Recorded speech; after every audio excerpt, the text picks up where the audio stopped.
151. Tertangkap basah. Saat azan subuh berkumandang, Hanan melirik ke arah Mila yang masih tertidur pulas. Hanan sudah lama terbangun. Tadi ia sempat menunaikan sholat malam. Kemudian untuk menunggu waktu subuh, ia menghabiskan waktunya untuk mengaji. Hanan beranjak dari tempat duduknya, kemudian mendekati Mila yang sepertinya masih sibuk berkeliaran di alam mimpi. Walaupun tangannya sedikit gemetar, Hanan memberanikan mengelus lembut pipi mulus milik istrinya itu. Masya Allah, ternyata kamu cantik sekali istriku. Maaf jika aku baru menyadarinya sekarang, karena selama ini aku sangat jarang memperhatikan wajahmu. Gumam Hanan, dengan suara yang sangat pelan. Karena Mila tetap diam saja saat tangannya mengelus pipi itu, akhirnya Hanan mendekatkan wajahnya, lalu, cup. Ia mengecup singkat pipi Mila.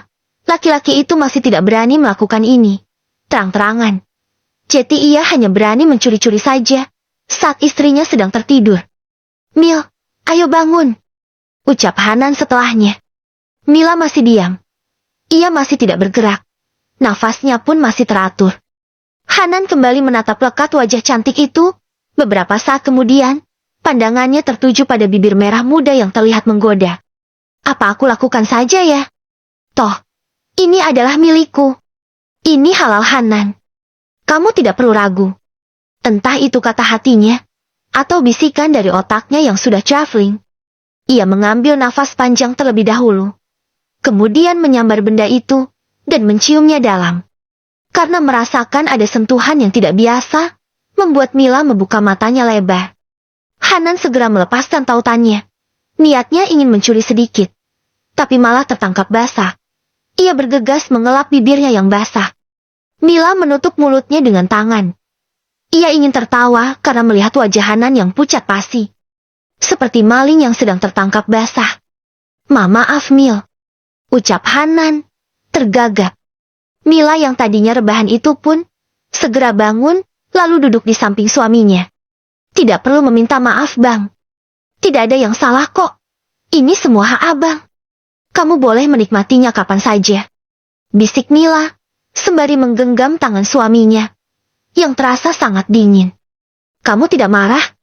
Tanya Hanan, dengan alis yang menyatu. Mila terkekeh, lalu mencubit pipi Hanan, yang memerah karena menahan malu. Untuk apa aku marah? Aku kan istrimu Bang. Kamu berhak melakukan itu kapan saja. Terima kasih Mil. Kalau begitu sekarang kita sholat subuh ya. Ucap Hanan mengalihkan pembicaraan. Setelahnya ia beranjak menuju kamar mandi. Mila mengangguk, lalu mengikuti Hanan untuk mengambil wudhu. Mereka akhirnya sholat subuh berjamaah. Mila menitikan air mata ketika mencium tangan Hanan di saat sholatnya sudah selesai. Terima kasih ya Bang. Karena Abang masih mau menjadi imamku. Ucap Mila lirih. Kamu tidak perlu berterima kasih Mil. Justru aku yang harus berterima kasih, karena kamu masih menerima aku di dalam hidupmu. Aku minta maaf, karena selama ini selalu menyakiti kamu. Aku belum bisa menjadi suami yang baik. Ucap Hanan sangat tulus. Bahkan ada bulir bening yang mengalir dari sudut matanya. Mungkin setelah ini, Hanan akan menjadi suami yang lebih baik, dan akan selalu memuliakan istrinya. Aku sudah memaafkannya. Sebelum Abang meminta maaf. Lalu Mila memeluk suaminya lagi. Kali ini mereka berpelukan sangat lama. Mungkin rasa rindu itu masih ada, walaupun dari tadi malam sudah tidur bersama. Mila melepaskan pelukannya, karena melihat ke arah jam dinding, yang sudah menunjukkan pukul 6 pagi. Ia segera melepaskan pakaian sholatnya, lalu merapikannya. Bang, aku mau ke dapur dulu ya. Mau masak untuk sarapan. Abang mau sarapan pakai apa? Tanya Mila sebelum keluar kamar. Apa aja boleh Mil. Jawab Hanan. Selama ini ia memang tidak pernah pilih-pilih makanan. Apa saja yang dimasakkan oleh Mila, ia pasti menyukainya. Mila berjalan menuju dapur, dengan senyuman yang terus mengambang di bibirnya. Bahkan anak itu berjalan sambil bernyanyi, saking bahagianya. Tidak seperti biasa, layu seperti bunga yang tidak pernah disiram. Selama berhari-hari. Tuhan tolong jagalah cinta kita berdua. Ku berjanji akan selalu tetap setia. Kan ku coba tuh membuat dia bahagia. Tersenyum indah untuk selama-lamanya. Senandung Mila sambil memasuki dapur. Di sana ada Budini, dan Adiba yang sedang membuat sarapan, serta ada Fathir yang membuat kopi untuk dirinya sendiri. Semuanya mengulum senyuman, sambil geleng-geleng kepala. Cie, yang udah disiram Aam. Udah gak layu lagi nih ya ah. Ledek Fathir sambil terkekeh. Iya dong mas. Udah Siger. Jawab Mila yang juga ikutan terkekeh. Ia tidak tahu jika ledekan kakaknya itu memiliki arti tersendiri. Tapi kok ada yang aneh ya? Masa habis di unboxing malah pecicilan gini? Emang gak sakit deh? Ceplos Fathir tanpa dosa. Mila ternganga menatap heran sang kakak. Yang bilang habis di unboxing siapa? Tanya Mila balik. Tadi kan kamu bilang udah disiram sama Hanan. Maksudnya disiram pakai apaan? Mila malah bertanya lagi. Pakai tinta cumi. Sahut Fathir gemas. Ish, Mas Fathir mah, otaknya kotor banget. Orang aku belum ngapa-ngapain kok sama Bang Hanan. Cibir Mila. Sret. Semua mata langsung tertuju pada Mila. Mereka menatap Mila penuh tanda tanya. Hanan masih gak mau nyentuh kamu? Tanya Fathir dengan nafas yang sudah berat. Sepertinya ia mulai emosi lagi. Mau kok? Jawab Mila cepat. Terus kenapa kamu belum diapa-apain? Tadi malam aku ninggalin Bang Hanan tidur duluan. Allahu Akbar Mila ah. Kemarin aja udah kayak cacing kepanasan. Ternyata mau di unboxing malah tidur duluan. Mau kamu apa sih? Fathir semakin gemas pada adiknya. Mau aku di rumah aja nanti. Kalau di sini takut diintip sama Mas Fathir. Ledek Mila. Dengan wajah yang paling menjengkelkan yang ia punya. Dasar songong. Siapa juga yang mau ngintip? Kekurangan kerjaan. Sungut Fathir. Kan biasanya Mas Fathir kepo akut. Udah. Gak usah ribut lagi. Kalian ini ada-ada aja. Masa bahas begituan di meja makan? Nanti kalau Hanan dengar dia pasti malu Mil. Karena dia di sini hanya menantu. Nanti dia jadi canggung berada di tengah-tengah kita. Kau tegur Budini. Mila dari dulu memang suka membahas hal semacam itu. Bahkan di saat belum menikah saja, dulu ia yang ikut mengompori Yasmin, agar mau di-unboxing oleh Ihsan. Tetapi walaupun begitu, Mila belum pernah melakukan hal semacam itu, bersama laki-laki manapun. Oh, iya tadi aku kesini mau bantuin masak, jadi lupa gara-gara Mas Fathir. Ucap Mila mengalihkan pembicaraan. Ini aku sama ibu, sudah masak nasi goreng Mil. Kamu panggil Hanan. Kita sarapan sekarang. Ucap Adiba, yang sedang menata makanan di atas meja. Ya udah mbak, kalau gitu aku langsung panggil Bang Hanan. Mila beranjak dari sana, dan memanggil Hanan untuk makan. Hanan merasa masih canggung, saat makan bersama keluarga Mila. Walaupun mereka sudah memaafkannya, namun Hanan masih merasa tidak enak. Karena keluarga Mila ternyata sangat baik. Mereka masih menyambutnya hangat, di keluarga ini. Ke-152, Cinta Setelah Halal 18. Selesai makan, Mila langsung bersiap-siap. Ia ingin mengajak Hanan pulang di pagi ini, karena ia sudah sangat merindukan rumah mereka. Mila sudah sangat rindu saat-saat mereka berada di rumah itu. Meskipun belum pernah mengukir kebahagiaan di sana, namun tetap saja rumah itu adalah saksi mati perjalanan rumah tangga mereka selama ini. Ya, Bu, Mas Fathir, Mbak Adiba, kami pamit ya. Ucap Hanan menyalami semuanya. Jaga anak kami baik-baik ya nak. Ucap Pak Faisal. Baik ya. Hanan, ingat ini adikku. Dia sangat tulus mencintai kamu. Tolong jangan kamu menyia-nyiakannya lagi. Sudah cukup dia menyakiti dirinya sendiri selama ini. Genggam selagi masih milikmu. Jaga selagi masih bersama. Karena kamu sudah mengertikan betapa hampanya hidupmu tanpanya. Jangan sampai kehilangan itu benar-benar terjadi di dalam hidupmu. Timpal Fathir sambil menepuk-nepuk bahu Hanan. Iya mas, saya sudah mengerti kok. Dan insya Allah, saya akan menjaga istri saya dengan baik. Saya juga ingin berterima kasih atas kepercayaan kalian kepada saya. Walaupun saya sudah pernah menyakiti Mila, namun kalian memberikan saya kesempatan untuk berubah. Sama-sama Hanan, aku harap kamu tidak akan menyia-nyiakan kesempatan ini. Kami pamit dulu ya semuanya. Ucap Mila yang juga menyalami keluarganya. Sebelum mereka benar-benar pergi, Fathir memeluk erat adiknya. Ia berat untuk melepaskan Mila, Meskipun ia tahu Hanan sudah berubah. Namun yang namanya kakak laki-laki, pasti masih ada rasa was-was. Dan rasa takut jika adiknya disakiti lagi. Jaga dirimu baik-baik ya, Dek. Jika kamu disakiti kamu harus kuat. Dan berlari dari situasi itu. Jangan biarkan dirimu tersiksa hanya karena cinta. Bersama orang yang salah seumur hidup itu. Terlalu lama. Seumur hidup bukan waktu yang sebentar. Liri Fathir. Iya mas, aku bisa jaga diri kok. Gak usah khawatir. Sahut Mila meyakinkan kakaknya. Setelahnya mereka benar-benar pergi meninggalkan rumah itu. Seperti biasa mereka hanya menaiki motor saja. Karena Hanan belum memiliki mobil, tetapi Mila tetap bahagia. Ia memeluk erat Hanan di sepanjang perjalanan. Hati Mila berbunga-bunga. Sebab kembalinya ke rumah kali ini, bersama Hanan yang berbeda. Bukan orangnya yang berbeda, namun kepribadiannya yang sudah jauh berubah. Ia bersama suaminya yang sekarang yang menatapnya penuh cinta dan kekaguman. Bukan Hanan yang menatapnya datar tanpa ekspresi dan dingin seperti kutub utara itu lagi. Ia merasa seperti kembali bersama orang yang berbeda.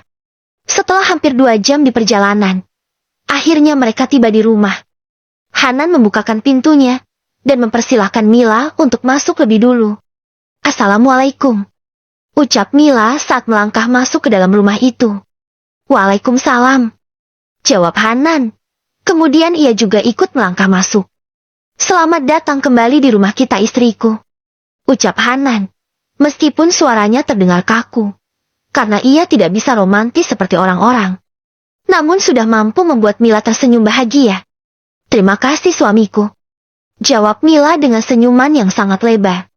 Hanan merangkul pinggang Mila. Sekarang kita istirahat dulu ya. Pasti kamu capek banget kan habis jalan jauh. Mila mengangguk dan mengikuti langkah suaminya. Mereka masuk ke kamar untuk beristirahat. Setelahnya tidak ada adegan apa-apa. Karena mereka sama-sama kelelahan. Jeti memilih untuk tidur saja.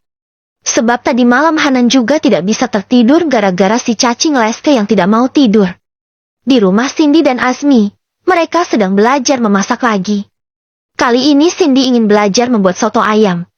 Karena ia ingin makan soto tapi tidak ingin membeli di luar, ia ingin makan soto buatan sendiri.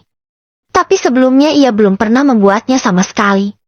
Jadi mereka melihat tutorialnya di aplikasi merah, karena di sana banyak sekali resep soto ayam yang simpel.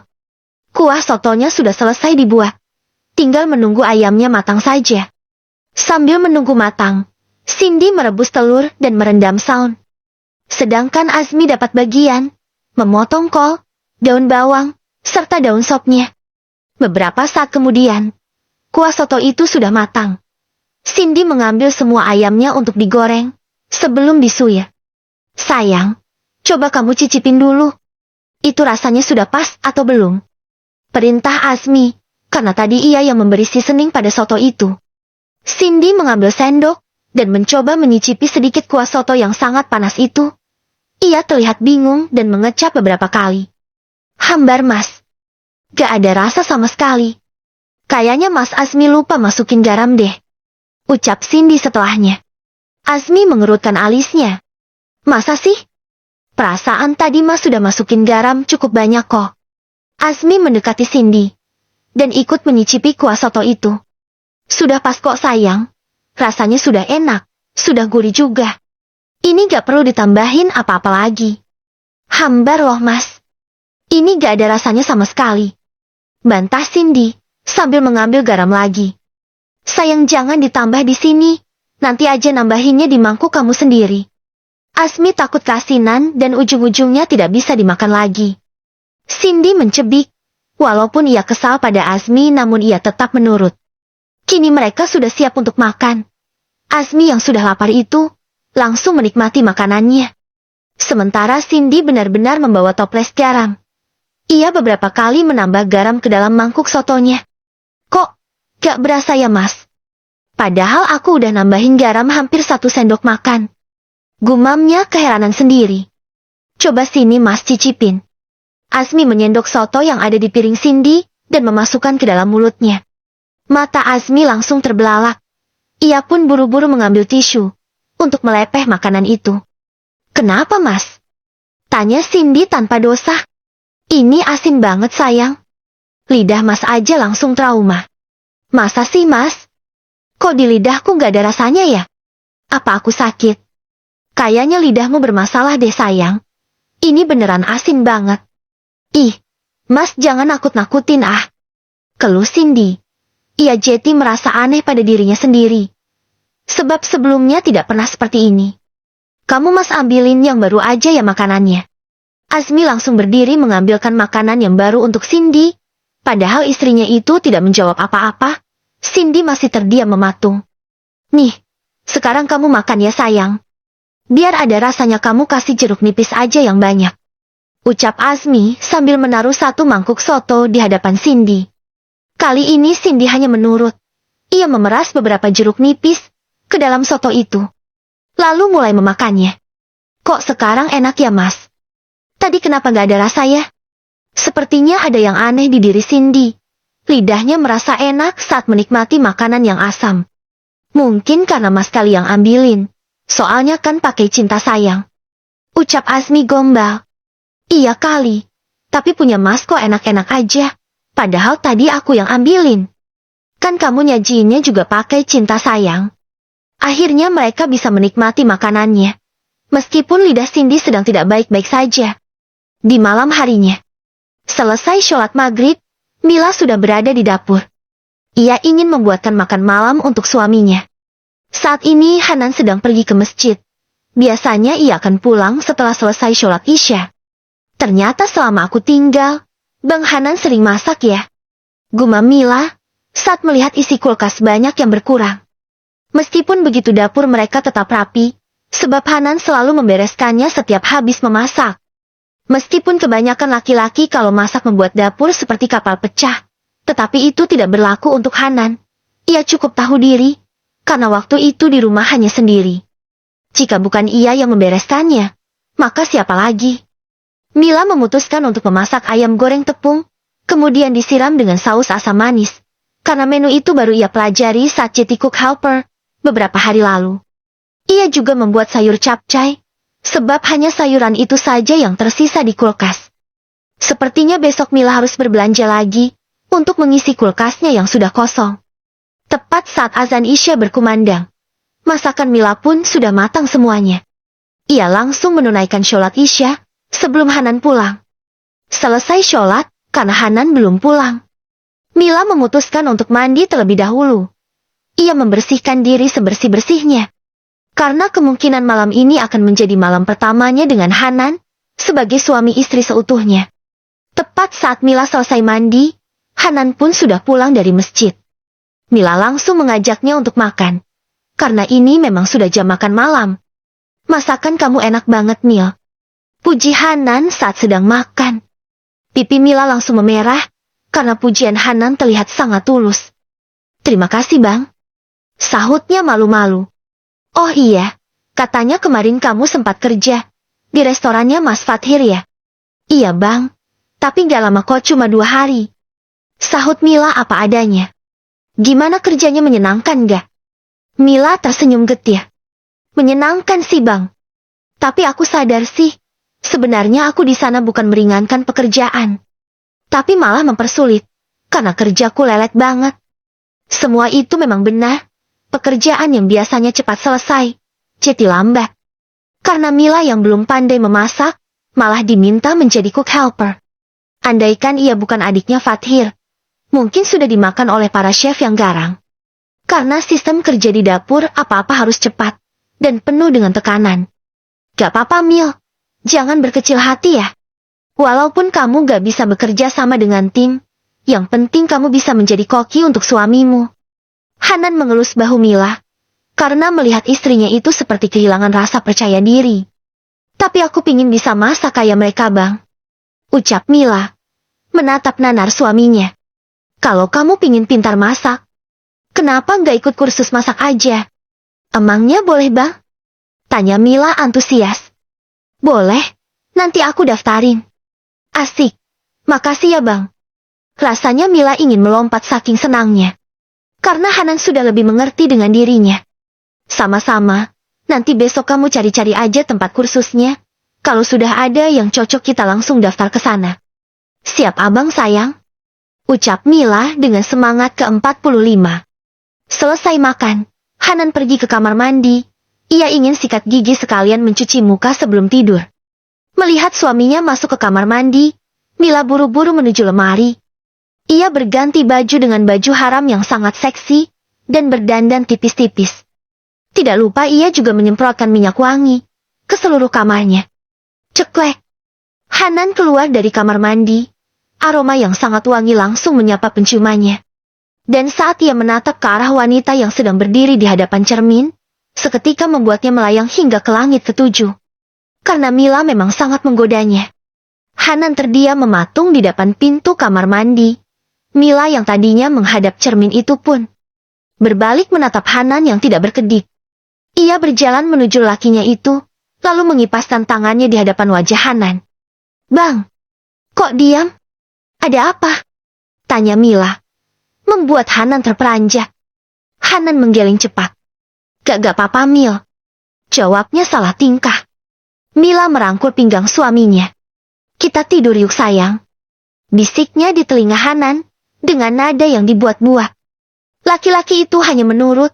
Ia berjalan menuju tempat tidur dengan wajah tegangnya. Entah siapa di antara mereka yang akan mengunboxing duluan. Apakah Hanan yang akan mengunboxing Mila? Atau justru kebalikannya, Mila yang akan mengunboxing Hanan? Gue tertawa. Jika kemarin malam Hanan sudah menguatkan tekadnya untuk mengunboxing Mila, namun malam ini nyalinya terasa ciut. Karena melihat Mila mengenakan baju haram tanpa diminta, ia merasa seperti ditantang oleh istrinya sendiri. Ketika mereka sudah sama-sama duduk di atas tempat tidur, Hanan berusaha mengatur nafas terlebih dahulu agar rileks. Ia tidak mungkin membiarkan Mila mengunboxingnya duluan. Bisa hancur harga dirinya sebagai laki-laki, ia kali di-unboxing duluan oleh anak gadis. Mila pun juga diam sesaat. Ia memberikan ruang untuk Hanan mempersiapkan diri. Kali ini Mila tidak agresif lagi. Sebab ia juga ingin merasakan, diperlakukan layaknya sebagai seorang perempuan. Bukan memposisikan dirinya sebagai laki-laki, seperti sebelum-sebelumnya. "Aduh, kira-kira Bang Hanan bisa ngelakuin itu gak ya?" tanya Mila dalam hati, sedari tadi ia terus meremas jemarinya sendiri. Rasanya gugup dan campur aduk, seperti sedang menghadapi malam pertama. Meskipun mereka sudah 1 bulan lebih tidur bersama, namun malam ini terasa sangat berbeda. Karena besar kemungkinan malam ini, mereka akan menyatu sebagai pasangan suami istri seutuhnya. "Bismillah, ayo Hanan. Kamu pasti bisa. Kamu ini seorang laki-laki. Kamu harus berperan layaknya seorang pemimpin." Batin Hanan menyemangati dirinya sendiri. "Bang Hanan kok masih diam ya?" batin Mila lagi, karena melihat Hanan masih mematung. Padahal laki-laki itu sedang berusaha menyemangati dirinya sendiri. Dengan tangan yang dingin dan gemetar, Hanan menangkup pipi Mila, lalu memulai permainannya. Namun beberapa saat kemudian ia tersadar, dan menghentikan permainannya. "Mil, apakah kamu sudah yakin untuk memberikan semua ini kepadaku?" tanyanya dengan suara berat. Mila yang sudah terlena itu, hanya menjawabnya dengan anggukan. "Ya sudah, kalau begitu, kita harus sholat sunnah dulu. Karena cinta yang kita bangun ini karena Allah.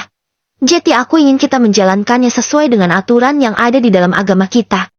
"Baiklah Bang," ucap Mila setuju. Akhirnya mereka pergi mengambil wudhu. Kemudian sholat sunnah 2 rakaat terlebih dahulu. Selesai sholat, Hanan menyelipkan banyak doa di sana. Mila pun ikut mengaminkannya. Tidak lupa ia juga ikut menyelipkan doa untuk kebaikan rumah tangganya. Semua rangkaian sholat sudah selesai. Hanan berbalik menghadap istrinya. Mila pun meraih tangan suaminya, lalu menciumnya taksim. Setelahnya, Hanan melepaskan mukena yang dikenakan istrinya. Lalu ia mengangkat tubuh Mila, dan meletakkannya di tempat tidur. Kemudian ia merapikan semua alat-alat sholat tadi, lalu mematikan lampu. Kini cahaya di sana hanya remang-remang. Karena yang masih menyala, hanyalah lampu tidur yang ada di nakas saja. Hanan menuju tempat tidur kembali. Ia membaca doa, sebelum memulai permainannya lagi.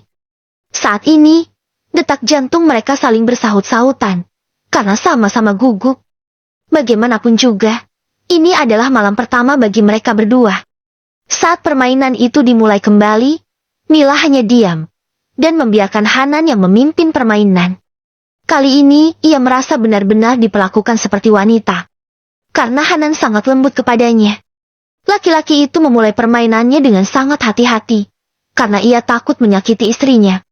Setelah pemanasannya dirasa cukup, nafas keduanya pun sudah tidak beraturan, karena sama-sama sudah terhanyut dalam kenikmatan.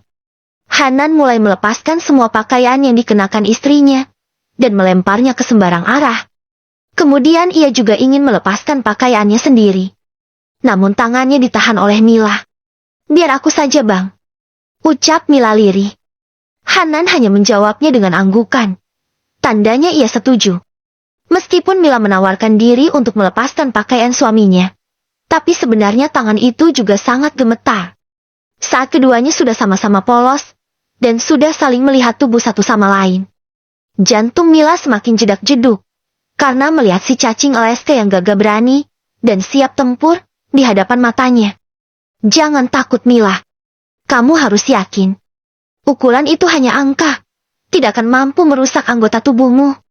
Lagi pula itu juga bukan sebuah pedang yang tajam, yang akan membuatmu terluka," batin Mila, karena melihat si cacing Alaska yang selama ini ia ragukan.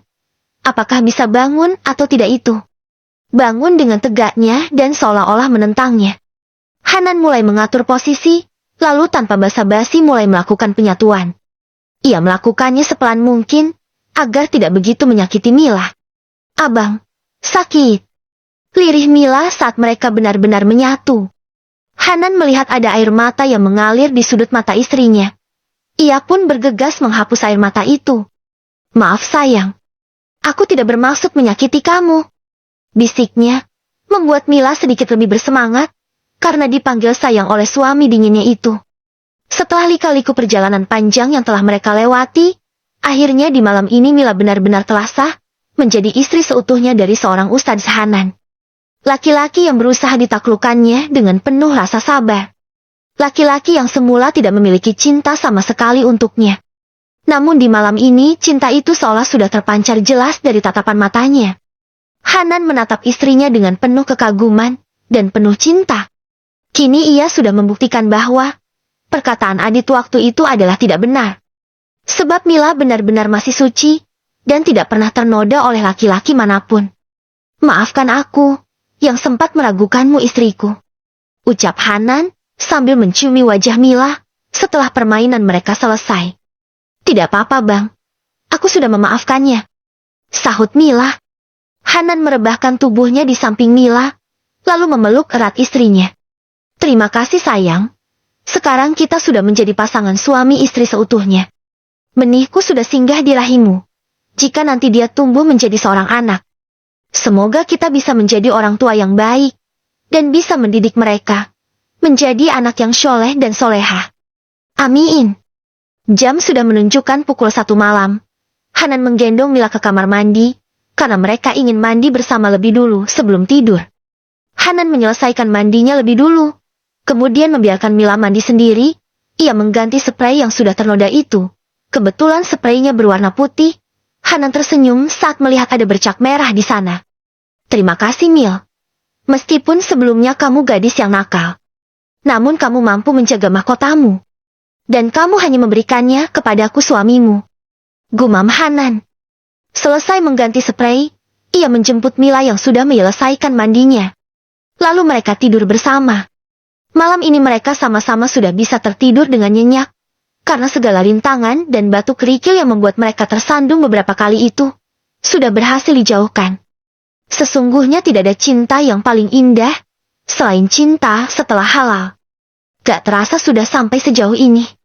Masih pada mau lanjut gak nih? Atau lanjut ke cerita anak-anak mereka? Tinggalkan komentar kalian di bawah ya.